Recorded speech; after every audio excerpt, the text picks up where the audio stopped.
Break के बाद rail budget की इस महा कवरेज में आप सभी का स्वागत है। एससीएक्स निफ्टी अगर आप देखें आज ऐसा इंडिकेट कर रहा है कि बहुत कोई बड़ा मूव शायद ना आए, और मूव जो है बड़ा मूव वो सेकेंड हाफ में ड्यू है, स्पेशली पोस्ट बजट स्पीच। अगर आप देखें रेलवे बजट की स्पीच है उसके बाद शायद जो बाजार है कोई दिशा लेने की कोशिश करें। मयूरेश जोशी भी हमारे साथ है बात करने के लिए अब हमारे इस पैनल में और बजट कवरेज की इस खास अगर आप देखें कार्यक्रम में। Mayuresh good morning. मयूरेश, आपने अपने क्लाइंट्स को राय क्या दी है? दो चीजें आप देखिए, एक तो डेरिवेटिव एक्सपायरी, आप क्रिटिकल लेवल पर, रिस्क रिवॉर्ड रेशो अच्छा लेकिन रिस्क भी बहुत है, और एक रेलवे बजट। अभी स्टॉक स्पेसिफिक क्या करना चाहिए? अगर एक ट्रेडर है, एक स्विंग ट्रेडर है, उसको क्या करना चाहिए इस बाजार में? नहीं, clearly Virendra ji, I think volatility काफी हाई रह सकती है मार्केट्स में, और जैसे दो की इवेंट्स हैं, आज रेल बजट है और सोमवार को यूनियन बजट है। मुझे लगता है कहीं ना कहीं आई थिंक ग्लोबल मार्केट्स की जो अनिश्चितता है और जो आई थिंक जो बजट इवेंट्स हैं, आई थिंक एक क्लियर ओवरहैंग रहेंगे मार्केट्स में। तो at least from an investment perspective मेरी राय यही रहेगी, let's wait out for these next 2 to 3 days।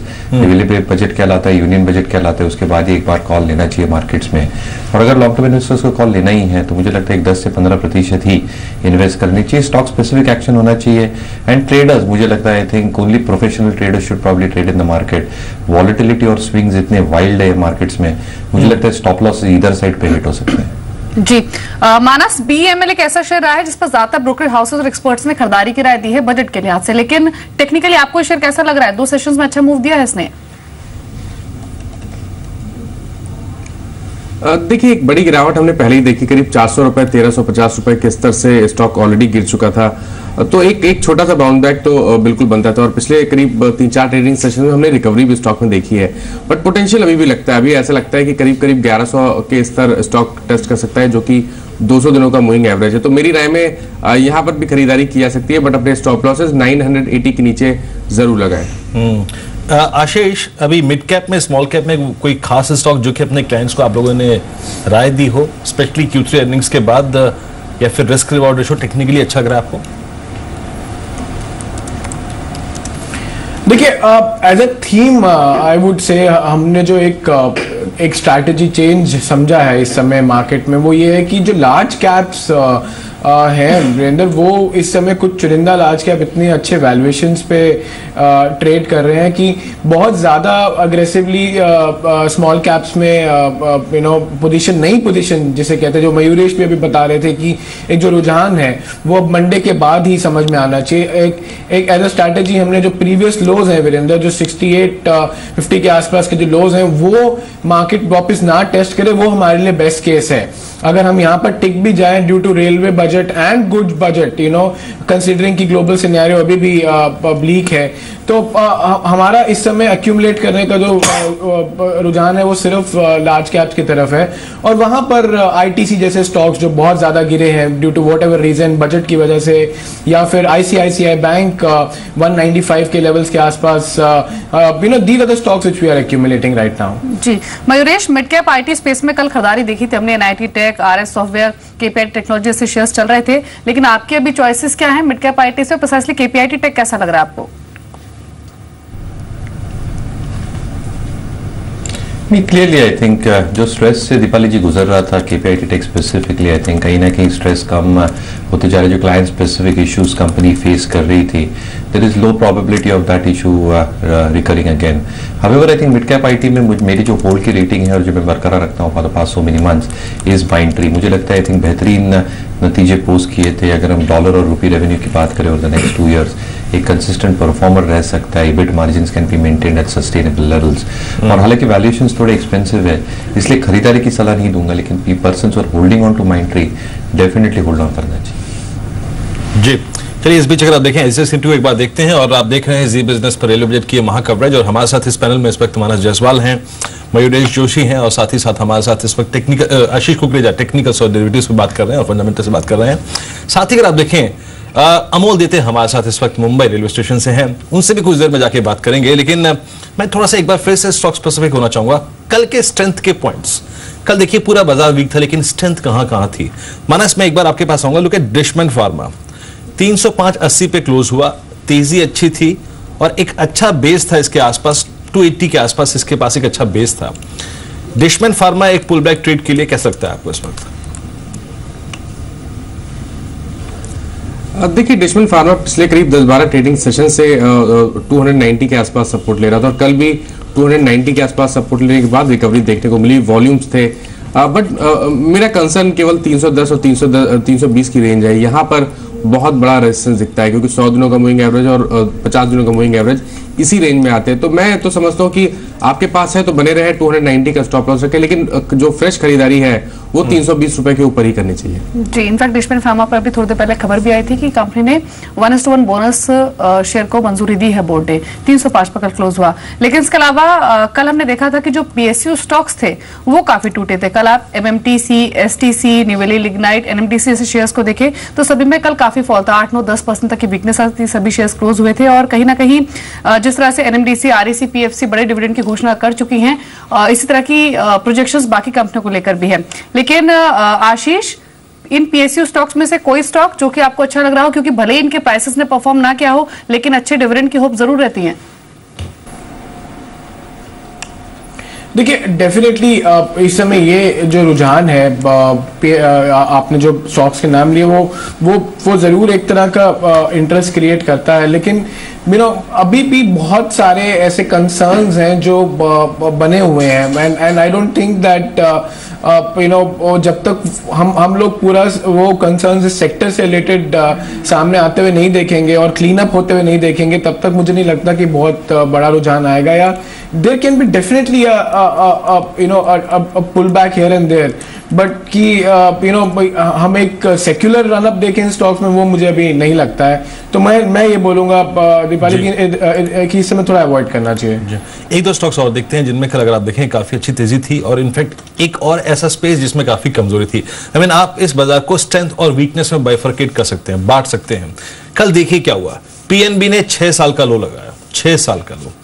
ITC 52 हफ्तों का लो, HDFC 52 हफ्तों का लो, सिप्ला 52 हफ्तों का लो, ICICI बैंक 52 हफ्तों का लो, BHEL 52 हफ्तों का लो। मानस, इनमें से क्या पिक करना चाहिए पुल बैक के लिए, या फिर अभी भी ट्रेडर्स के पास इनमें से मंदी खेलने का स्कोप कहां पर है? देखिए आपने जिन स्टॉक्स के बारे में बात की, इसमें से तेजी करने के साइन तो बहुत ज्यादा कहीं नहीं है, बट एक चीज जरूर है, PNB एक ऐसा स्टॉक है जहां पर अगर आप चार्ट्स पे देखेंगे तो ऐसा लगता है कि डबल बॉटम बना है, बट इस डबल बॉटम का कंफर्मेशन तभी आएगा जब स्टॉक 75 रुपीज के ऊपर ट्रेड करेगा। तो मेरी राय में यहाँ पर नजर रखें, 75 के ऊपर अगर स्टॉक जाए तो बिल्कुल वहां पर लॉन्ग बनाए, और उसके इसमें स्टॉप लॉस 69 के रखे, और आप तब उम्मीद कर सकते हैं कि 50 दिनों का मूविंग एवरेज जो कि आई थिंक 92 या 95 के आसपास है, स्टॉक आने वाले टाइम में वो टेस्ट कर सकता है। जी, इसके अलावा कुछ स्पेसिफिक स्टॉक्स जो कल वीक मार्केट में भी अच्छी स्ट्रेंथ लेकर क्लोज हुए, small cap mid cap space से प्रिसाइसली उनमें आप देखिए वेंकीज को अच्छे वॉल्यूम साथ खरीदारी थी। GMR इंफ्रा एक और शेयर था जहां पर अच्छी मजबूती दिखी थी। टोरेंट, पार, MRPL कुछ स्टॉक्स थे। लेकिन संक्षेप में मानस, प्रिसाइसली GMR इंफ्रा पर व्यू क्या है? कल बहुत स्ट्रॉन्ग वॉल्यूम के साथ कई सेशन कंसोलिडेशन के बाद एक स्ट्रॉन्ग पुल बैक आया था। देखिए स्ट्रॉन्ग पुल बैक जरूर आया, बट वो पुल बैक सस्टेन नहीं कर पाया। एग्जैक्टली 50 डे मूविंग एवरेज को टेस्ट किया और वहां पर सेलिंग प्रेशर देखने को मिला। और देखिए जिस तरह का ट्रेंड चार्ट पे बना हुआ है, अगर आप मीडियम टर्म चार्ट देखें तो वो तो अभी भी वीकनेस की तरफ ही रुख दर्शा रहा है। मैं समझता हूँ कि ऐसे उछाल मिले तो वहां पर उसको यूज करने चाहिए एग्जिट करने के लिए लॉन्ग पोजीशन से, ना कि कोई फ्रेश लॉन्ग बनाने के लिए। मैं समझता हूँ जब तक स्टॉक अब 17 रुपए के ऊपर क्लोजिंग ना दे, यहाँ पर बहुत बड़े मूव की उम्मीद ना करें, और तभी आपको लॉन्ग बनाने हैं जब स्टॉक 17 रुपए के ऊपर क्लोज हो। जी, लेकिन आज रेलवे बजट से एक्सपेक्टेशंस काफी हाई हैं और अलग अलग सेगमेंट्स में बड़ी अनाउंसमेंट की होप है। लेकिन उन अनाउंसमेंट के मद्देनजर कौन से वो शेयर्स हैं जिन पर आपको फोकस करना है, ये जान लेते हैं अंचल से। अंचल, नेटवर्क एक्सपेंशन हो, स्टेशंस का मॉडर्नाइजेशन हो या फिर फूड हो, इनको लेकर एक बड़ी अनाउंसमेंट एक्सपेक्टेड है आज के सेशन में। अगर क्या क्या अनाउंसमेंट हो सकती है पहली चीज, और उन अनाउंसमेंट के मद्देनजर कौन से शेयर्स हैं जो कि लाइमलाइट में रहेंगे? बिल्कुल सही दिवाली, काफी सारी बड़ी अनाउंसमेंट्स होती हुई दिखेगी। नेटवर्क एक्सपेंशन जैसे कि आपने बात किया एक अहम मुद्दा होगा, और उसको लेके जरूर इस बार सुरेश प्रभु कुछ ना कुछ बड़े फैसले लेते हुए दिखेंगे।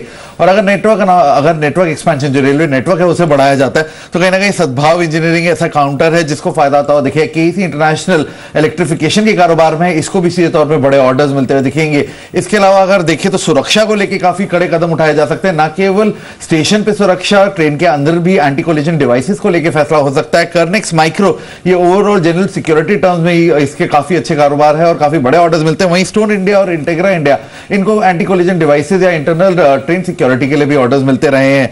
साथ ही अगर देखिए तो ओवरऑल जो स्टेशन है वहां पे फैसिलिटीज और एमिनिटीज बढ़ाने की बात है, एस्केलेटर्स और एलिवेटर्स बढ़ाने की बात है, तो इसी इंडस्ट्री सबसे पहला नाम रहेगा जो आपकी नजर पे होना चाहिए, क्योंकि अगर एलिवेटर्स और एस्केलेटर्स लगाने की बातचीत की जाती है स्टेशन पे तो सीधा फायदा इसी इंडस्ट्रीज को आता हुआ दिखेगा और इस शेयर में सबसे ज्यादा तेजी आती हुई दिखेगी। उसके अलावा स्नाइडर इलेक्ट्रिक एक और कंपनी है जो इस कारोबार में, तो इसको भी कहीं ना कहीं ऑर्डर्स मिलने की उम्मीद है, जिसके तर्ज पे चलने का शुरू कर सकता है इस अनाउंसमेंट के बाद। एक बड़ा ऐलान हो सकता है, वो ये हो सकता है कि नए स्टेशन जो बेसिकली जो स्टेशन है और जो एग्जिस्टिंग स्टेशन और जो नए स्टेशन है, एक तो एग्जिस्टिंग स्टेशन का रिवैम्प और नए स्टेशन को लगाने के लिए ऑर्डर्स दिए जा सकते हैं। एचसीसी इंडिया, एचसीसी, उसके अलावा प्रतिभा इंडस्ट्रीज, एनसीसी, ये कुछ ऐसी इंफ्रा कंपनियां हैं जो ऑलरेडी ये कामकाज कर चुकी हैं और आगे भी इन्हीं को ये ऑर्डर्स आते हुए दिख सकते हैं।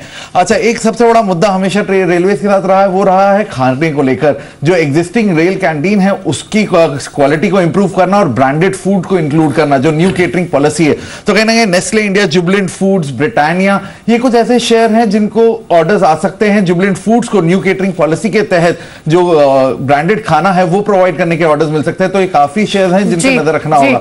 और इसके अलावा अंत में अगर आप बात करें तो जितना भी ओवरऑल उम्मीदें बहुत सारी हैं, देखना होगा किस तरह से सुरेश प्रभु उम्मीदें और खर्च में बैलेंस बनाता है। शुक्रिया अंचल आपका। तो काफी सारी कंपनियों का जिक्र किया अंचल ने। इन कंपनियों पर, इन शेयरों पर कमेंट लेंगे, लेकिन एक छोटे से ब्रेक के बाद।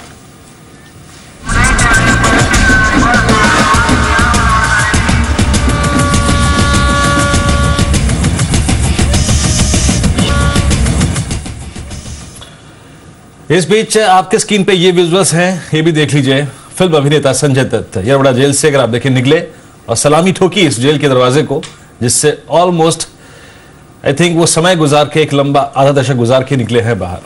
दीपाली मुझे याद अच्छी तरीके से, उसी वक्त मैं ही अंतिम बाजी कर रहा था जब मुंबई कोर्ट ने उनको सजा सुनाई थी, ये 5 साल की। करीब आज जी करीब 42 महीने बाद वो रिहा हो रहे हैं येरवड़ा जेल से। और काफी वेलकम की तैयारी भी है। उनके घर के बाहर भी काफी बड़े बड़े पोस्टर्स उनके फैंस ने लगाए हैं। हालांकि एक फैक्ट ये भी है वीरेन कि उनकी रिहाई का विरोध भी हो रहा है, क्योंकि कई सारे ऐसे प्रदर्शनकारी हैं जो उनके खिलाफ प्रदर्शन भी कर रहे हैं और जमकर नारेबाजी भी कर रहे हैं। यानी मुन्ना भाई अब एक बार फिर से आम जीवन के लिए तैयार है। चलिए, एरोज इंटरनेशनल आप देख रहे हैं, जोड़ दिया हमारे ग्राफिक्स डिपार्टमेंट ने। वंदना इंडस्ट्रीज इस स्टॉक का अगर आप देखें बड़ा सरोकार है 280 के स्तर पे। आइनॉक्स 198.80। और देखिए मुन्ना भाई आई थिंक दीपाली अपनी तीसरी पारी खेलने को तैयार होंगे। एक और आई थिंक एक मूवी तैयार होने वाली है उनकी, वो भी एक बड़ी शायद कहीं ना कहीं एक मूवी होगी जिसका शायद बॉलीवुड इंतजार कर रहा होगा। खैर, इस इश्यू से थोड़ी देर के लिए हटता हूं, मैं एक बार फिर से लौटता हूं रेलवे बजट पे। और चलिए एक बार फिर से रेलवे बजट पे लौटता हूं। और देखिए, अभी कुछ देर पहले अंचल कुछ सेट ऑफ स्टॉक्स समझा के गए जिनका रेलवे से सरोकार है। उसमें उन्होंने नेस्ले का जिक्र किया, उसमें उन्होंने इंडियन फूड्स का जिक्र किया। मैं एक और स्टॉक रखना चाहूंगा, याद रखिए, जिसको आप रेलवे बजट से नए स्टेशन और साथ ही साथ स्टेशनों को उनकी आईटी व्यवस्था जो है ना उसको दुरुस्त करने के लिहाज से जोड़ सकते हैं। वो है HCL इन्फो सिस्टम। वो शायद अंचल ने जिक्र नहीं किया।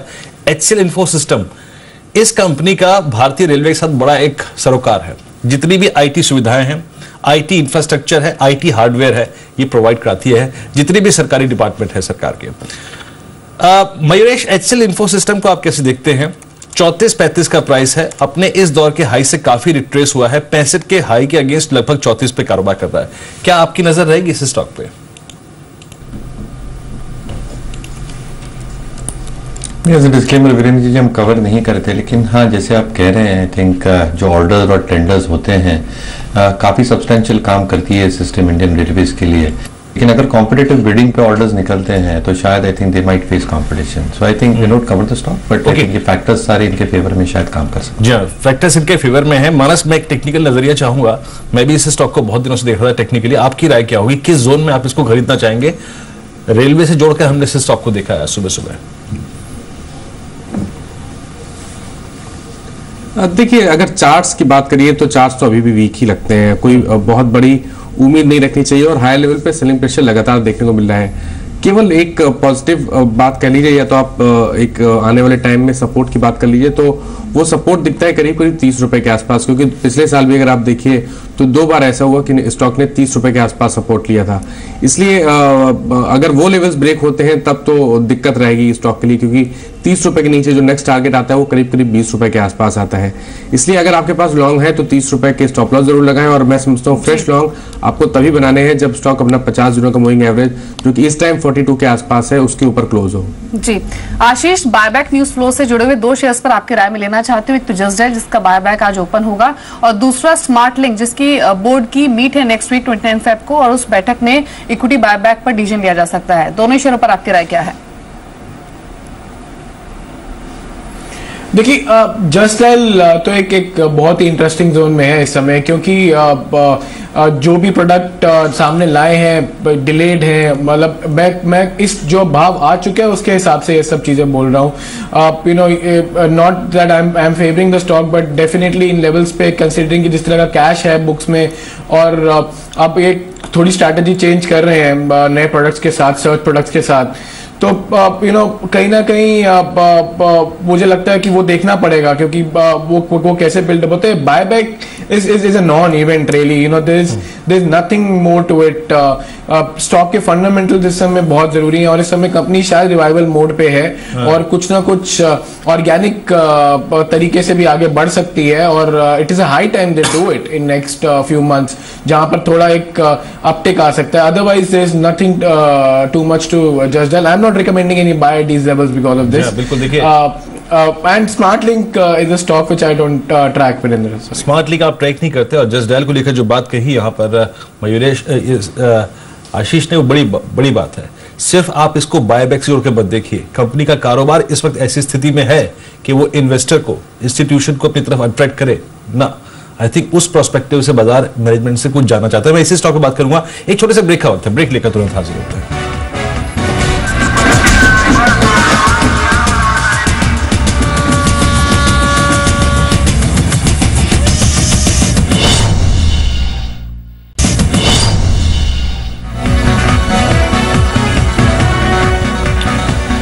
फर्स्ट डेट में आप सभी का स्वागत है। जी हां, कवरेज है इस वक्त रेलवे बजट की, साथ ही साथ आज की डेरिवेटिव एक्सपायरी, फरवरी सीरीज का अंत के स्टॉक्स पर आपकी नजर हो कि इनका आज के इस सेशन के साथ सबसे असरदार है। पुल बैक, फ्रेश शॉट और रेलवे बजट, ये 3 थीम है आज के सेशन के। हमारे साथ पूरा पैनल मौजूद है बात करने के लिए। इस वक्त हमारे साथ आशीष कुकरेजा है, हमारे साथ मानस जायसवाल है टेक्निकल्स पे, और मयूरेश जोशी हमारे साथ फंडामेंटल से बात कर रहे हैं। आपकी स्क्रीन पर आप देखिए इस वक्त करीब करीब 15 अंक नीचे 7009 के स्तर पे SGX निफ्टी कारोबार करता है। बिल्कुल फ्लैट शुरुआत की यहां पर आज गुंजाइश। जी, और रेल बजट के मौके पर आपके पास मौका है शानदार इनाम जीतने का, क्योंकि जी बिजनेस पर दिन भर आपसे एक आसान सा सवाल पूछा जाएगा, जिसका सही जवाब देकर आप जीत सकते हैं एक शानदार इनाम। 9 बजे का सवाल आपको बता देते हैं। जी पीडिया कॉन्टेस्ट में 9 बजे का सवाल है कि रेल बजट कितने बजे प्रस्तुत होगा। 4 ऑप्शन है आपकी स्क्रीन पर। ऑप्शन ए 12 बजे, ऑप्शन बी 11 बजे, ऑप्शन सी शाम 4 बजे, या फिर ऑप्शन डी दोपहर 2 बजे। जो भी आपको लगता है सही जवाब है, आप हमें SMS भेजिए, ZPB लिखिए, स्पेस दीजिए, सही ऑप्शन का जिक्र कीजिए A, B, C या D, और उसको सेंड कर दीजिए 57575 पर। तो सही जवाब भेजिए और इनाम जीतिए। हमारे साथ मयूरेश जोशी इस वक्त बात करने के लिए फंडामेंटल्स पे है, हमारे साथ आशीष कुकरेजा है, और मानस जायसवाल टेक्निकल से बात कर रहे हैं। कल के कुछ और स्ट्राइक करने वाले स्टॉक्स जिन पर आपकी नजर होनी चाहिए इस वक्त, आई थिंक कल आप देखिए 1-2 स्टॉक्स जिन्होंने काफी हलचल मचाई। इस क्रम में सबसे ऊपर एक और स्टॉक था, ब्लिस GVS फार्मा। इसको देखिए, कल स्टॉक ऑलमोस्ट डे हाई पर, दिन के सर्वोच्च स्तरों के आसपास बंद हुआ। बहुत संक्षेप में मानस, इस पर आपकी राय क्या है? 6.5 रुपए ऊपर 154.35 के स्तर पे आपको पॉसिबल टारगेट ऊपर की तरफ क्या नजर आ रहा है? माफ करिएगा, मैं सुन नहीं पाया स्टॉक के बारे में आपने बात की। ब्लिस GVS फार्मा की बात कर रहा हूं। कल 154.35 पर 0.5% एक समय ऊपर था, 4.5% ऊपर बंद हुआ। नहीं, मैं इसको ट्रैक नहीं करता तो इस पे व्यू देना मुश्किल। ओके। लेकिन फिर भी अगर आप देखें कल एक ब्लिस जीवीएस फार्मा और एक और स्टॉक जिस पर नजर रख के चलेगा केईसी इंटरनेशनल, ये दो स्टॉक्स थे जिनमें कल काफी अच्छी खासी तेजी थी। इस बीच इंडिकेटिव एक्शन आपकी स्क्रीन पर अगर आप देखें लगभग 6 अंक ऊपर निफ्टी कारोबार करता हुआ, सेंसेक्स लगभग 150 अंक ऊपर है। एसीसी बैकफुट पे अगर आप देखें सीमेंट काउंटर्स बैकफुट पे, टाटा स्टील लगभग 3 रुपए ऊपर, बीएचएल करीब ₹1.25 ऊपर 9480 के स्तर पर कारोबार कर रहा है। बीपीसीएल अगर आप देखें 1 रुपए नीचे है। गेल करीब 21 रुपए की मजबूती के साथ 335 पे कारोबार करता हुआ। एमएनएम यहां पे करीब 8 रुपए की कमजोरी है और भारतीय एयरटेल 1 रुपए ऊपर लगभग 325 के स्तर पे कारोबार कर रहा है। आज मारुति ने अपने पुल बैक को फिर से कंटिन्यू किया है 53 रुपए ऊपर, लेकिन बैकफुट पे इस वक्त रिलायंस कारोबार करता हुआ। केयर इंडिया बिल्कुल फ्लैट है 123 पे और टाटा मोटर्स 8 रुपए 70 पैसे ऊपर 315 के स्तर पे कारोबार कर रहा है। एचडीएफसी बैंक जिसमें कल काफी डैमेज हुआ था 10 रुपए ऊपर। बजाज ऑटो कल दोनों ही और इनफैक्ट तीनों ही अगर आप देखें टू व्हीलर स्पेस के counter, Bajaj auto, hero MotoCorp और टीवीएस मोटर्स डैमेज हुआ था। आज एक बार फिर से अगर आप देखिए थोड़ी सी कमजोरी लग रही है और इस बीच 6847 पे भारतीय रुपए खुला है और बिल्कुल साइडवेज इस वक्त। बिल्कुल, तो रेलवे बजट से ठीक पहले मार्केट जो इंडिकेटिव एक्शन में रिफ्लेक्शन मिल रहा है वो शांत मिल रहा है, लेकिन minister of state for railways Manoj Sinha से समीर दीक्षित ने खास बातचीत की रेलवे बजट से ठीक पहले। क्या कहा उन्होंने, सुन लेते हैं।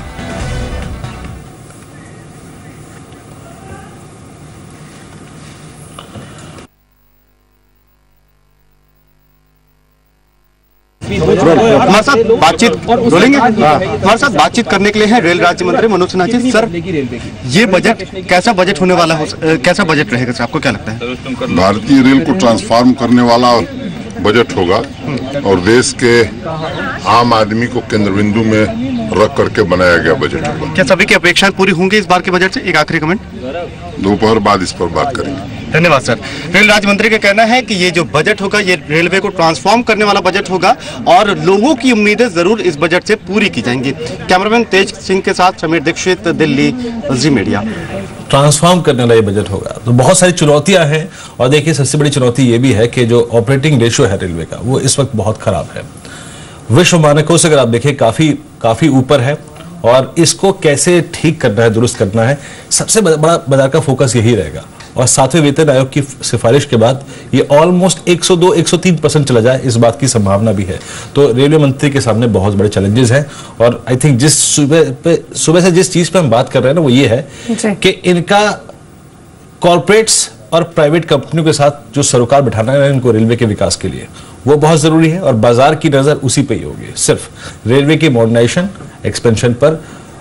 वो कैसे आगे बढ़ते हैं और कैसे प्राइवेट कंपनियां उसमें अपना कंट्रीब्यूशन दे पाती है। इस बीच अगर आप देखिए इंडिकेटिव एक्शन आपकी स्क्रीन पे थोड़ा सा और मैच्योर होता हुआ, यहाँ पे सन फार्मा थोड़ा 4 रुपए ऊपर आया है 858 के स्तर पे, आईडीएफसी 3895 पे और उसके बाद एचडीएफसी करीब 2.25 रुपए ऊपर कारोबार करता हुआ। एनटीपीसी कल के अपने ओएफएस डिस्काउंटेड प्राइस के 2 रुपए ऊपर है और इस वक्त हिंडाल को लगभग 6 रुपए ऊपर 73 के स्तर पे कारोबार करता हुआ। जी, आशीष तातेड़ भी हमारे साथ मौजूद हैं। आशीष, गुड मॉर्निंग। इंडिकेटिव एक्शन में मार्केट्स पॉजिटिव लग रहे हैं, लेकिन क्या रिफ्लेक्शन रह सकता है आज के सेशन में, keeping in mind railway budget 12 बजे के आसपास पेश होगा?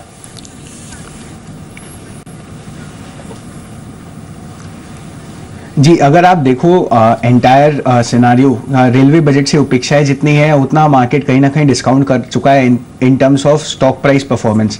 सो अब उस उम्मीद को और बेहतर करना पड़ेगा to get a positive surprise. मैं रिपोर्ट्स पढ़ रहा था, अनुमान पढ़ा था 1.25 लाख करोड़ का capital outlay. I think it should be somewhere in the region of 1,15,000 to 1,20,000 crore, तो रफली 5-7 हज़ार करोड़ का एस्टिमेट से मेरे हिसाब से कम आना चाहिए। अगर वैसा होता है तो मार्केट उसको शायद नेगेटिव ले सकता है, that's not a big deal. But जो हम फोकस कर रहे हैं अभी रेल बजट की स्पेसिफिक पे कि वो डेफिसिट को कैसे मैनेज करेंगे, that will be the only की ट्रिगर। अगर वो वित्तीय घाटा ना करके ना उसको अपने से ही मैनेज कर लेंगे तो I think that will be a game changer. Prabhu अपना चमत्कार डेफिनेटली कर चुके होंगे just by managing that deficit. जी, इस बीच मैं थोड़ा टेक्निकल्स पे एक बार फिर से बात करना चाहता हूं। वो कुछ काउंटर्स जो कि आज आई थिंक इंडिकेटिव एक्शन में स्ट्रांग है, इसमें आप देखिए एक Tata Motors, TVS Motors, Bajaj auto, hero MotoCorp, ये 2-3 स्टॉक्स जिनमें कल सीवियर डैमेज था, स्पेशली आप देखिए टू व्हीलर स्पेस काफी डैमेज था यहाँ पे। लेकिन अगर मैं इस लिस्ट को भी थोड़ा सा ट्रिम करता चला जाऊं तो आई थिंक मेरी नजर आ रही है 2 स्टॉक्स पे, एक टीवीएस मोटर्स और दूसरा है अशोक लेलैंड। ये इनफैक्ट आपकी राय क्या होगी मानस, इस वक्त टीवीएस मोटर्स और अशोक लेलैंड इन दोनों में से ट्रेड लेने लायक सबसे अच्छा कौन सा लग रहा है आपको, और अगर तेजी खेलनी है तो इन दोनों में से कौन से ट्रेड में खेलेंगे आप? देखिए जहां तक बात टीवीएस मोटर्स की है, स्टॉक वीक लग रहा है। 100 दिनों का मूविंग एवरेज ब्रेक किया था कल और शायद हमें आने वाले टाइम में 260 रुपए तक के लेवल्स देखने को मिलेंगे। तो यहाँ तो खरीदारी के मौके नहीं दिखते, बट हाँ अशोक लेलैंड एक ऐसा स्टॉक है तो मैं समझता हूँ कि इस गिरावट पे खरीदारी यहाँ करनी चाहिए। 85, 84 काफी स्ट्रॉन्ग सपोर्ट है, तो उसके नीचे अपना स्टॉप लॉस रखें। आप उम्मीद कर सकते हैं कि जब भी स्टॉक 90 रुपए के लेवल्स ब्रेक करेगा तो वहां से कम 7 से 8 रुपए का आपको देखने को मिलेगा। जी, इस बीच इंडिकेटिव एक्शन में स्मार्ट लिंक का शेयर करीब 7% ऊपर है। Ashish, if I am not wrong, आपने पहले भी स्मार्ट लिंक का जो शेयर है वो रेकमेंड किया है, अगर हाँ तो आपकी अप्रोच अब क्या होगी, क्योंकि यहाँ पर खबर है कि 29 फरवरी को बोर्ड मीट है जहां पर बायबैक की घोषणा हो सकती है।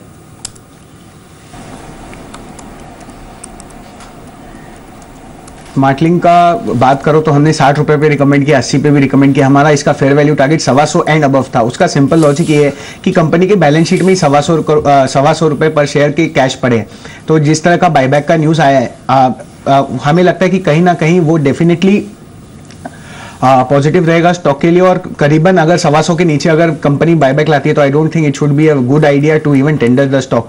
और ये जहां तक हमें लगता है कि इवेंचुअली 110-125 के बीच में स्टेबलाइज करते हुए दिखेगा। And then we will see कि how the make in India project जिस पे कंपनी बहुत फोकस कर रही है वो कैसा शेप आउट होता है। अगर कंपनी क्लिक कर जाती है तो मैं आपको याद दिलाना चाहूंगा, जब कंपनी 100 करोड़ का सेल करती थी तब उन्होंने अपना वही डिवीजन 500 करोड़ में बेचा था। That was the passive division. 2016 में करीबन उसका नॉन कॉम्पीट एग्रीमेंट वापस खत्म हो रहा है। तो once that business comes back into the main core, I think the value creation तब चालू होगी।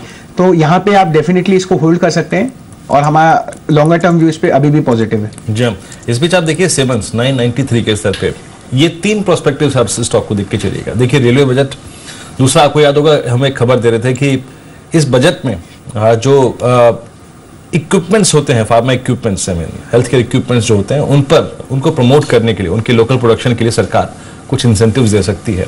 और तीसरा इसका रिस्क रिवॉर्ड रेशियो 1560 का हाई और अब माफ कीजिएगा 993 का प्राइस अब आपकी स्क्रीन पे। मयूरेश, सीमेंस को आप 993 के स्तर पे कैसे देखते हैं?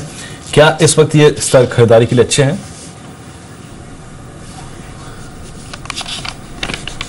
कहीं ना कहीं I think Virendra ji valuations थोड़े हायर साइड पे, और हालांकि करेक्शन हो चुका है स्टॉक प्राइस में, मुझे लगता है जो ऑर्डर बुक की एक विजिबिलिटी है वो अभी भी ब्लीक है। दूसरी आप एक देख लीजिए कि जो एक्सपेक्टेशंस है ऑर्डर्स से, ऑर्डर्स आ भी सकते हैं but I think the kind of execution that is orders require एक लॉन्गर टाइम पीरियड होता है जेस्टेशन पीरियड के हिसाब से, जिसके लिए आई थिंक जो कैश फ्लोज हैं वो थोड़े डिलेड एस्पेक्ट से आते हैं। तो आई थिंक वैल्यूएशंस अभी भी मेरे हिसाब से थोड़े महंगे हैं, इसलिए I think I still wait and watch for the stock to decline before we take a call. जी, इस बीच कुछ शेयर्स जहां पर खबरें हैं उनमें एडीजी पैक से रिलायंस पावर और रिलायंस इंफ्रा दोनों पर नजर रखिए। संक्षेप में आपको बता दूं, रिलायंस पावर पॉजिटिव खबर है कि सीईआरसी ने शासन यूएमपीपी के लिए जो टैरिफ हाइक है उसको मंजूरी दे दी है। और रिलायंस इंफ्रा पर खबर है कि मुंबई मेट्रो फेयर हाइक पर जो स्टे है वो कंटिन्यू रहेगा। हाईकोर्ट ने जो प्ली दाखिल की गई थी उसको रिजेक्ट कर दिया है। इन दोनों स्टॉक्स पर मानस टेक्निकली आपका व्यू क्या है, रिलायंस इंफ्रा और रिलायंस पावर?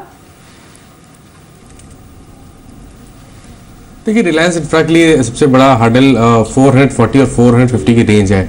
यहाँ पर ही 3 इंपॉर्टेंट मूविंग एवरेजेस आते हैं और मैं समझता हूँ कि जब तक ये लेवल्स ब्रेक ना हो यहाँ पर बहुत बड़े मूव की उम्मीद ना करें। जहाँ तक डाउन साइड की बात है 390 380 तक के लेवल्स पॉसिबल हैं। आर पावर की जहाँ तक बात है, देखिए आर पावर में भी lower top lower bottoms clearly देखे जा रहे हैं और मैं समझता हूँ शायद आने वाले टाइम में और लोअर लेवल्स करीब 40 रुपए या 39 रुपीज के आसपास स्टॉक आने की उम्मीद कर सकता है। तो यहाँ पर भी मैं समझता हूँ अवॉइड करना चाहिए। जब तक स्टॉक 47 के लेवल्स ब्रेक ना करे तब तक यहाँ पर लॉन्ग ना बनाए तो बेहतर रहेगा। जी, इस बीच आप इस इंडिकेटिव एक्शन का क्रक्स देखिए कि अब तक जो इंडिकेटिव एक्शन में हुआ 11 मिनटों में कहाँ तेजी कहाँ मंदी है। इस वक्त एस्ट्रल पॉली लगभग 3% ऊपर कारोबार करता हुआ, एस्ट्रल पॉली में 3% की तेजी है। ब्लू स्टार को देखिए 0.3% ऊपर 327 के स्तर पे 8 रुपए 60 पैसे ऊपर कारोबार कर रहा है यहाँ पर ब्लू स्टार। फिर आप देखिए एक कास्टिस टेक्नोलॉजीज लगभग 7% ऊपर 6 रुपए 90 पैसे का स्तर यहाँ पे है। डिशमैन फार्मा जिसका जिक्र कुछ देर पहले मैंने किया था और इनफैक्ट दिवाली ने आई थिंक बताया था कि बोर्ड बैठक मेरे ख्याल से दिवाली इनफैक्ट 1:1 बोनस पर फैसला आ चुका है, सुबह ही ये डिसीजन आया। तो 2.25 रुपए ऊपर करीब 7 रुपए 20 पैसे ऊपर है। उसके बाद आप देखिए एक और स्टॉक फ्यूचर कंज्यूमर लगभग 2% ऊपर 20 रुपए के स्तर पे कारोबार कर रहा है। और जिन स्टॉक्स में तेजी है, एक गोदरेज प्रॉपर्टीज 1% ऊपर कारोबार कर रहा है और हिंदुस्तान कॉपर ये करीब 3.25% ऊपर और इंडियन होटल्स लगभग 1% ऊपर कारोबार कर रहा है। इंडिया बुल्स हाउसिंग फाइनेंस ये करीब 558 पर 1% ऊपर। और देखिए सबसे खराब चार्ट है इस वक्त इंडिया बुल्स हाउसिंग फाइनेंस का। मानस अभी मान लीजिए मेरे पास है मेरे पोर्टफोलियो में, हालांकि बेचने में बहुत देर हो गई है, लेकिन फिर भी 558 अभी जाके रुकेगा कहां पे? लगता क्या है आपको, किस जोन में जाके रुक सकता है, या फिर मैं एक एवरेज ट्रेड का अटेम्प्ट कर सकता हूं? नहीं, एवरेज ट्रेड का अटेम्प्ट तो नहीं करना चाहिए, क्योंकि 585 का बहुत ही अहम सपोर्ट पिछले दिनों स्टॉक ने ब्रेक किया, और मैं समझता हूँ कि उस लेवल्स को देखते हुए मैं उम्मीद करता हूँ कि शायद गिरावट अभी और देखने को मिलेगी, कम से कम 520 रुपए तक के स्तर देखने को मिल सकते हैं। तो यहाँ जब लोअर टॉप लोअर बॉटम बन रहे हो तो आपको लोअर लेवल्स पे नहीं, जब आपको एक हाई टॉप बनता हो दिखे तभी आपको लॉन्ग बनाना है। जी आशीष, रेलवे स्टॉक्स में भी आपने अपनी चॉइसेस नहीं बताई हैं, हालांकि अगर वैल्यू वाइज देखें तो बीते 1-1.5 महीने में ये स्टॉक्स 10 से 30% करेक्ट हुए हैं, और बीते 1 साल में 80% तक का भी करेक्शन को सिलेक्टेड स्टॉक्स में आया है। कहीं बाइंग स्ट्रेटेजी है आपकी रेलवे शेयर्स में? जी, अगर आप देखो रेलवे से जैसे हमारी उम्मीद है तो हम थोड़ा कंजर्वेटिव अप्रोच लेकर चलेंगे, जहां पे डाउनसाइड रिस्क प्रोटेक्टेड हो, और अगर प्रभु हमारी उम्मीद की तरह डिलीवर करते हैं तो अपसाइड शुड बी 20%। उसी में हम पहला स्टॉक देना चाहेंगे, वो होगा टेक्समेको इंफ्रा होल्डिंग्स का। अगर आप देखो तो ये कंपनी का करीबन मार्केट कैप 450 करोड़ है, इसके पास 50 करोड़ का म्यूचुअल फंड है, और 800 करोड़ टेक्समेको और जुआरी ग्रुप के शेयर्स इसके किटी में है। यानी आपको कंपनी डेट फ्री कंपनी मिल रही है, 850 करोड़ का माल 400 करोड़ में। That's point number 1। Point number 2, इसके पास 10 एकड़ लैंड दिल्ली एनसीआर में है, जिसका करीबन मार्केट वैल्यू 750 से 800 करोड़ का आंकलन किया जाता है, और पूरे इंडिया में करीबन कलकत्ता में उसके पास 100 एकड़ की प्रॉपर्टी है। तो उन सबको अगर मैं सम टोटल करूं तो कंजर्वेटिव साइड में 1300 से 1500 करोड़ का टोटल लैंड एसेट वैल्यू है। अगर आप इन तीनों चीज को जोड़ो तो आपके पास 2200 करोड़ का वैल्यूएशन मिलता है, और कंपनी का मार्केट कैप होता है 400 करोड़, मतलब 25 पैसे to it's fair value.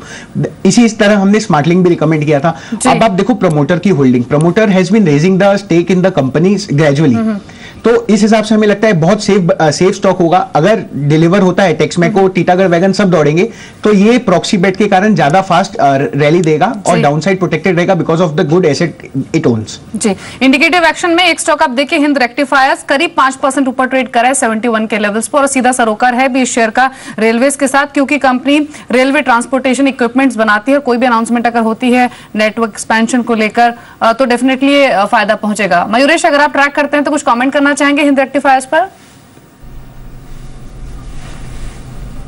Unfortunately Deepali जी मैं ट्रैक नहीं करता। आशीष, आपकी राय? जी, हिंद रेक्टिफायर हमारा पिक रहा था जब ये 35-40 रुपए का स्टॉक होता था, और हमारा टारगेट 80 रुपए का होता था। यहाँ पे मैं एक ही चीज कहना चाहूंगा, कंपनी की वर्किंग अभी भी उतनी अच्छी नहीं है, और जो रेलवे एक्सपेंशंस नहीं होने के हैं, ओनली मॉडर्नाइजेशन होने के हैं। तो कहीं ना कहीं अगर आप देखोगे तो सेम गैबट में बहुत सारे प्लेस है, तो टीटागढ़ वैगन और टेक्समेको पॉजिटिव रहेगा, उसके कारण सिमको पॉजिटिव रहेगा, पर हमें लगता है हिंद रेक्टिफायर और कनेक्स माइक्रोसिस्टम ये दो ऐसे स्टॉक रहेंगे जो रिलेटिवली प्रेशर में रहेंगे, और इसमें उतना बड़ा रिटर्न देखने को नहीं मिलेगा। तो डिसअपॉइंटमेंट पे हमें लगता है कि ये दो स्टॉक ज्यादा नेगेटिवली रिएक्ट करेंगे रेदर देन पॉजिटिव। जी, मानस, 1 मिनट बचा है मार्केट ओपनिंग में, संक्षेप में रेलवे से ही प्रिसाइसली कोई ट्रेड लेना चाहेंगे आज? देखिए, अगर शॉर्ट टर्म की बात करें तो मैं तो ट्रेड नहीं लेना प्रेफर करूंगा अगर आपका व्यू 1 से 2 दिनों का है। पर जैसे मैंने पहले बोला कि लॉन्ग टर्म के लिए मैं टैक्स रेल पे काफी पॉजिटिव हूं, इसलिए यहाँ पर बिल्कुल एक अपॉर्चुनिटी देखता हूं, बट वो अपॉर्चुनिटी 8 to 10 मंथ्स के लिए रहेगी, शॉर्ट टर्म के लिए नहीं रहेगी। जी, चलिए 1 मिनट बचा है, मार्केट ओपन होने वाले हैं, फटाफट से एक बार इंडिकेटिव एक्शन को देख लेते हैं। स्मार्ट लिंक करीब 11% ऊपर है इंडिकेटिव एक्शन में, 8870 के लेवल्स पर ट्रेड कर रहा है। आईटीडी सीमेंटेशन अर्निंग्स आए हैं, और अर्निंग्स के बाद शेयर करीब 6.5% ऊपर 95 के लेवल्स पर है। कुछ और शेयर्स यहाँ पर मजबूती है, उनमें आप देखिए ग्रीन लैम्प इंडस्ट्रीज को 5% मजबूत 509 के लेवल्स पर। हिंद रेक्टिफायर्स 5.5% ऊपर 71 के लेवल्स पर ट्रेड कर रहा है। ट्यूब इन्वेस्टमेंट एक और शेयर है जहां पर 374 के लेवल्स देखे जा रहे हैं, मजबूती है 4.5% की। वर्लपूल 628 के लेवल्स पर 3.5% की बढ़ती स्टॉक दिखा रहा है। जेके लक्ष्मी सीमेंट यहां पर भी 3.5% का इजाफा है, 274 के लेवल्स पर यह शेयर ट्रेड कर रहा है। इसके अलावा लिबर्टी शूज 143 के लेवल्स पर है, 3% का इजाफा है। कुछ चुनिंदा आज सीमेंट स्टॉक्स जो है वो परफॉर्म कर सकते हैं छोटे मझोले पैक से। जेके लक्ष्मी सीमेंट के बाद डालमिया भारत एक और शेयर जहां पर 3% की मजबूती देखी जा रही है, 659 के लेवल्स पर यह स्टॉक ट्रेड कर रहा है। आईटी में आरएस सॉफ्टवेयर को आप देखिए, कल भी 10% के आसपास की तेजी लेकर यह स्टॉक क्लोज हुआ था, और आज भी इंडिकेटिव एक्शन में 2.5% ऊपर ट्रेड ट्रेड कर रहा है 67-68 के लेवल्स पर। अगर इंडेक्स को देखें, ये कुछ निफ्टी को देखें तो यहाँ भी जो रुझान है वो बायस जो है वो पॉजिटिव ही है। मार्केट्स इनफैक्ट खुल चुके हैं और 11 अंक की बढ़त के साथ निफ्टी ओपन हुआ है। वीरेंद्र जी हाँ, करीब 7032 का स्तर यहाँ पे 8 अंकों पर और लगभग 6 अंकों पर बिल्कुल फ्लैट मार्केट्स को, लेकिन इस लेवल को यानी करीब 7000 को हम डिफेंड कर पाएंगे, ये सबसे बड़ा चैलेंज होगा। सेंसेक्स लाल निशान में आ चुका है। आगे बढ़ते हैं, निफ्टी गेनर्स ओएनजीसी, फनफूड पे, टाटा मोटर्स आज एक पुलबैक, यहाँ पे टाटा पावर, आइडिया,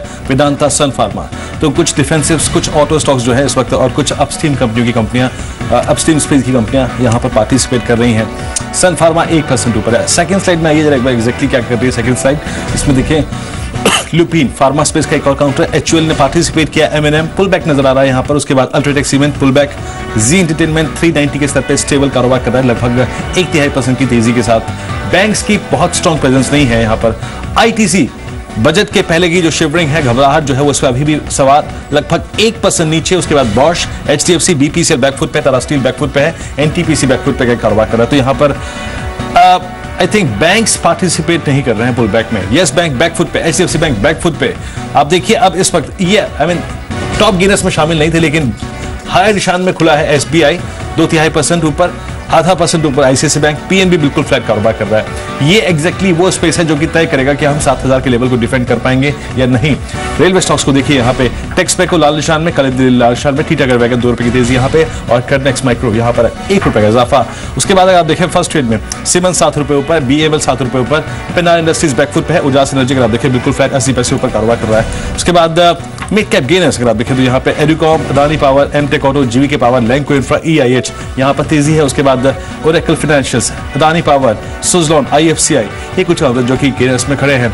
लूजर्स में अगर आप देखें सर्ली बायोटेक, कैस्ट्रॉल बैकफुट पे है, ऑरबिंदो फार्मा अभी भी लिक्विडेशन जारी है। देखिए जुबिलेंट फूड्स बैकफुट पे है, नुकसान यहाँ पे कॉर्पोरेशन बैंक, आईजीएल, पेट्रोनेट, जी शिपिंग और हिंदुस्तान जिंक, कुछ काउंटर जो कि बैकफुट पे खड़े हैं। उसके बाद डिशमैन फार्मा, अच्छी खबर, असर काफी शानदार 17 रुपए काउंटर ऊपर कारोबार कर रहा है। रिलायंस पावर 1 रुपए 30 पैसे ऊपर, और आईटीडीसी में 6 रुपए ऊपर कारोबार कर रहा है। वॉकहार्ट ऊपर, आईवीआरएल ऊपर, और साथ ही साथ टाटा मोटर्स लगभग 4 रुपए ऊपर। इंडस्ट्रीज पे फिर लौटते हैं एग्जैक्टली क्या कर रहा है निफ्टी अगर आप देखें तो करीब 7021 के लेवल पर। मानस, इस ओपनिंग पर राय आपकी? देखिए ओपनिंग काफ़ी शांत रही है, बट जैसा मैंने पहले मेंशन किया कि 6950, 6960 काफ़ी स्ट्रॉन्ग सपोर्ट है। तो मैं यहाँ पर शॉर्ट करने की सलाह नहीं देता। मैं इसमें थोड़ा इंतजार करिए, अगर निफ्टी 7035 के ऊपर सस्टेन करता है तो वहाँ पर लॉन्ग बनाए, और उसके इसमें स्टॉप लॉसेज इंट्राडे के लिए 6990 के नीचे रखें। मैं समझता हूँ कि अगर 7035 के लेवल्स ब्रेक होंगे तो शायद इंट्राडे में रिकवरी देखने को मिलेगी, और वो रिकवरी कम से कम 7100 के लेवल्स तक जा सकती है। जी, इसके अलावा कल फार्मा स्टॉक्स की पिटाई हुई थी, लेकिन वॉकहार्ट 6-7 रुपए ऊपर ट्रेड कर रहा है। आज खबर भी है कि प्रमोटर ने कंपनी के प्रेफरेंस शेयर खरीदे हैं और कुल 36 करोड़ के शेयरों की खरीदारी की है। लेकिन मयूरेश, अभी राय क्या है आपकी वॉकहार्ट पर? नहीं, क्लियरली खबरों में शेयर रहता है दीपाली जी, और ऑन ऑफ जो खबर आते रहती है ओवरहैंग एफडी इश्यूज को लेके, आई थिंक मुझे लगता है बेटर फार्मा शेयर्स है जो करेक्ट हो चुके हैं मार्केट करेक्शन में। और जैसे एनडीए पाइपलाइन है, जैसे विजिबिलिटी है काफ़ी कंपनियों की, मुझे लगता है आई थिंक सिप्ला जैसा स्टॉक डिक्लाइंस पे, and obviously after the budget, क्योंकि अगले 2-3 दिन अगर आप कुछ ना करें तो I think that will be a better strategy. Gradually अगर आप लेते हैं तो आई थिंक एक स्ट्रॉन्ग एनडीए पाइपलाइन है, जैसे इनके एक ड्रग का अप्रूवल है स्पेसिफिकली यूएफसी मार्केट में, आई थिंक सीएफसी इनहेलर जिसे हम कहते हैं, $3 बिलियन की एक मार्केट साइज हो सकती है यूएस में। यूके में एक $450 मिलियन के आसपास एक ड्रग का लॉन्च हो सकता है अगले कुछ क्वार्टर्स में। Domestic market is quite strong. तो मुझे लगता है सिप्ला अगर ग्रेजुअली और डिक्लाइंस पे लॉन्ग टर्म इन्वेस्टर्स लेते हैं तो बेहतर विकल्प हो सकता है। मैं एक प्रश्न जो मैं पूछने वाला था आपसे शायद नहीं पूछ पाया, जस्ट डायल, हमें कुछ देर पहले आशीष ने इस पर राय रखी थी। आपने 165 करोड़ रुपए का बायबैक तो लॉन्च कर दिया, लेकिन एग्जैक्टली जो कंपनी का नया रेवेन्यू मॉडल होगा, अतिरिक्त आय कहां से लाएंगे आप? नया बिजनेस मॉडल क्या है आपका? एग्जिस्टिंग बिजनेस मॉडल आपका थोड़ा सा चैलेंजिंग परिस्थिति में है। क्या 564 पर ये 165 करोड़ रुपए का बायबैक कॉन्फिडेंस लेके आ पाएगा? आप बायर है इस प्राइस पे या नहीं है? काफी न्यूट्रल है, क्योंकि जैसे आप राइटफुली कह रहे हैं, आई थिंक देखना पड़ेगा कि आई थिंक क्या सिनर्जीज ला सकते हैं। दूसरी बात, आई थिंक लॉन्च काफी डिले हो चुका है। तीसरी बात, मैनेजमेंट ने दर्शाया है कि they will have to add feet on street, जो आई थिंक थोड़े डिलेड एस्पेक्ट से ही इन्होंने लिया है। चौथी बात, आई थिंक जो कॉम्पिटिटिव प्रेशर्स हैं अनलिस्टेड प्लेस, आई थिंक वो काफी स्ट्रॉन्ग है। पांचवा आई थिंक बैलेंस शीट काफी स्ट्रांग है in terms of their cash position, but कहीं ना कहीं हम देखते हैं कि आई थिंक जो कोर बिजनेस मॉडल है I think that is struggling at this point of time, जो नंबर्स इंडिकेट कर रहे हैं।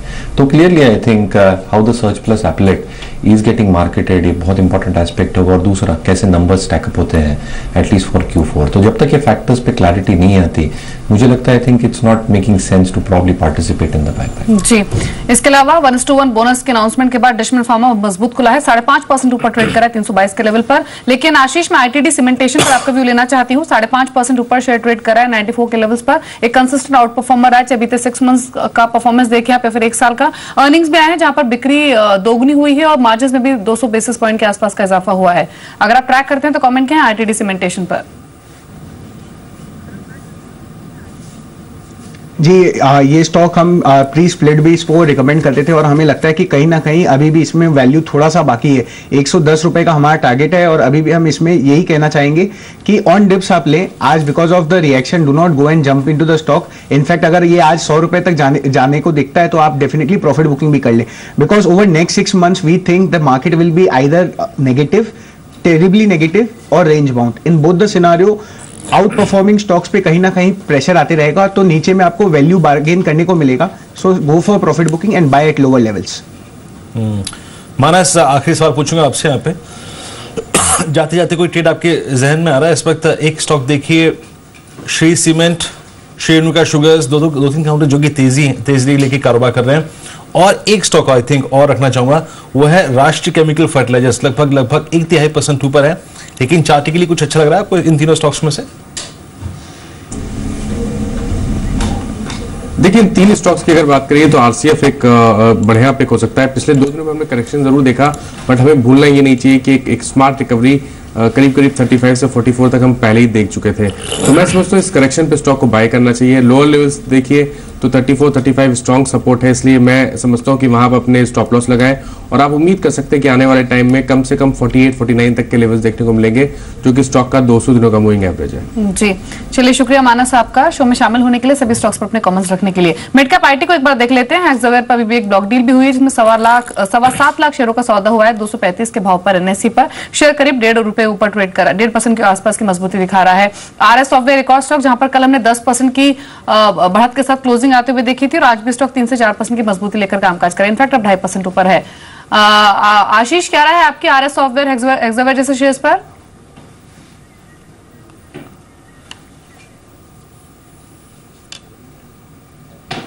रेस्पेक्टिव कि ये 80 हो या 50 हो या 40 हो, और रहा हेक्सावेयर पे, Hexaware has been a good wealth creator over last 3 years और हमें लगता है कि ये कहीं ना कहीं अभी कंसोलिडेट करेगा ओवर नेक्स्ट 1 ईयर और इसका ट्रेडिंग रेंज जो रहेगा वो होगा 215-220 नीचे में और ऊपर में 255 का। उसके बाद जो ट्रांजिशन हम देख रहे हैं फॉर दिस पर्टिकुलर कंपनी, हमें लगता है ये स्टॉक वापस 300-310 रुपए जाने का दमखम रखता है, but it will again take more than a year for that levels to seen. So it's a hold. Lower range पे आप डेफिनेटली बाय करें और ऊपर में 300-310 तक का टारगेट देखने को चले अगर आप 1 से 1.5 साल का नजरिया रखते हैं तो। जी हाँ, इस बीच आप ये विजुअल्स देख रहे थे, रेल बजट की जो कॉपियां हैं वो संसद परिसर में आ चुकी हैं और इस वक्त उस ट्रक से उतरती हुई हैं। और देखिए, कुछ देर में अब रेल मंत्री जो है अपने घर से निकलेंगे, सुरेश प्रभु, और उसके बाद वो जाएंगे रेल भवन। वहां से ऑफिशियल्स के साथ मिलने के बाद, रेल बजट लेने के बाद, कैरी करने के बाद, कुछ फोटो अपॉर्चुनिटीज देने के बाद वो निकलेंगे सीधा संसद भवन के लिए। ये आपकी स्क्रीन पर आप देखें, ये रेलवे बजट की जो कॉपियां हैं वो संसद परिसर में आ चुकी हैं। एक बार फिर से आते हैं बाजार पे और कुछ स्टॉक्स जहां पे सुबह अच्छे वॉल्यूम्स के साथ खरीदारी है। एक बाजार टॉप ट्रेडेड काउंटर्स देखिए, वो काउंटर जहां पर वॉल्यूम्स काफी अच्छे खासे हैं। इसमें अगर आप देखें, एक कास्टेक्स थोड़ा वॉल्यूम्स के साथ ऊपर है और बहुत अच्छे क्वालिटी स्टॉक्स नहीं है इस वक्त जहां पे बहुत वॉल्यूम्स हैं। स्मार्ट लिंक नेटवर्क्स ये करीब 15% ऊपर 93 के स्तर पे कारोबार कर रहा है। ये ऑलमोस्ट इस वक्त जनवरी और फरवरी के हाईएस्ट लेवल पे आ चुका है, 9270 पे, अच्छे वॉल्यूम्स के बीच में।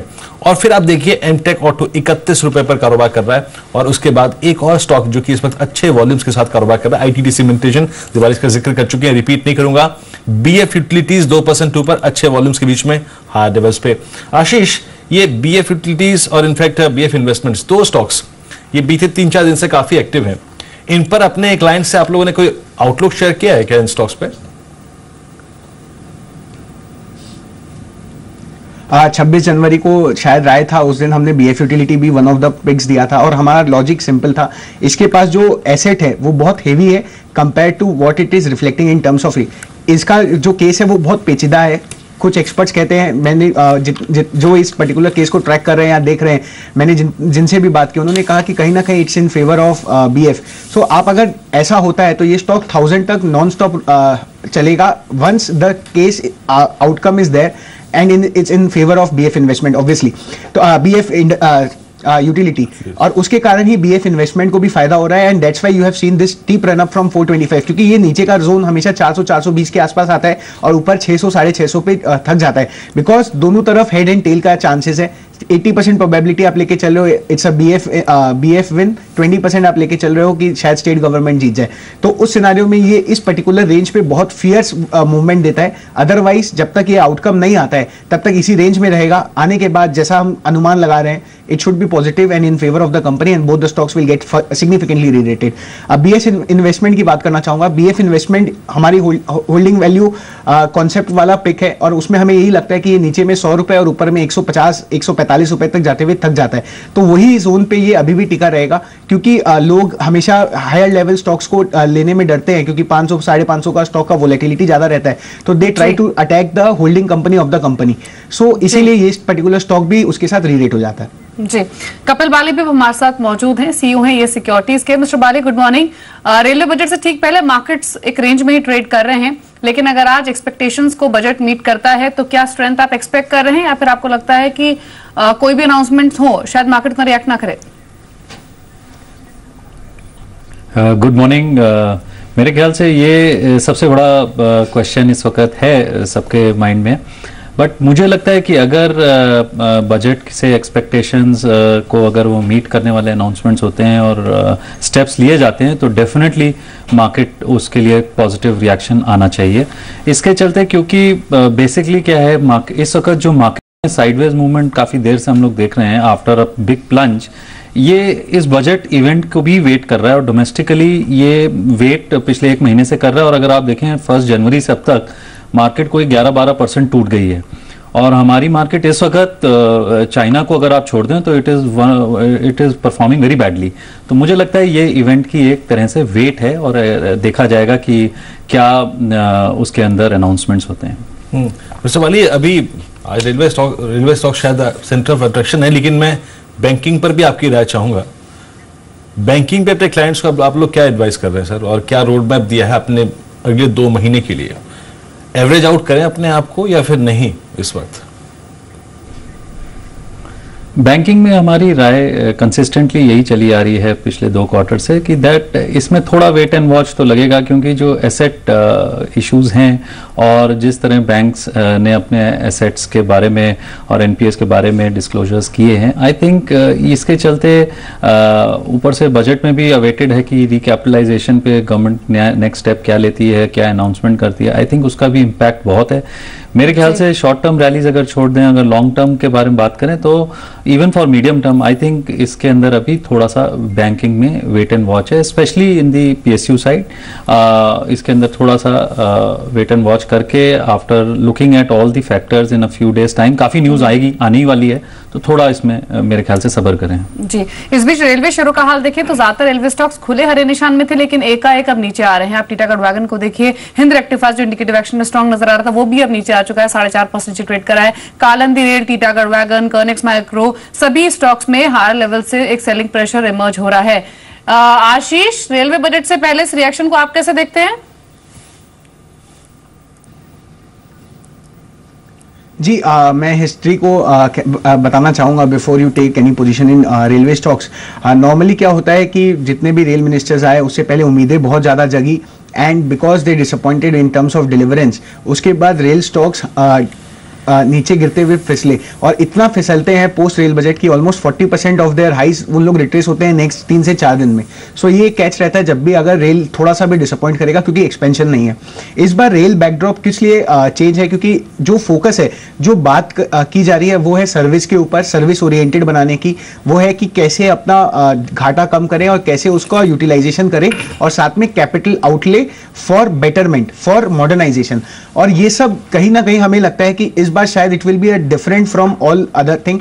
पर मैं यही कहना चाहूंगा, बेटर आप हड़बड़ाए नहीं, बजट सुन ले, उसके बाद अपनी पोजीशन और अपना डिसीजन ले, क्योंकि आप 5% एक्सपेंसिव भी खरीदोगे तो you are buying something with a known factor rather than buying something right now, और जहां पे 20% डाउनसाइड रिस्क है, क्योंकि you can never predict whether Prabhu will deliver as per expectation और अबव एक्सपेक्टेशन और बिलो एक्सपेक्टेशन। आपके लिए प्रोबेबिलिटी लेके चल सकते हो। तो हमें यही लगता है better wait and watch, listen to the budget and then go whether we have to go with the rail stocks or not।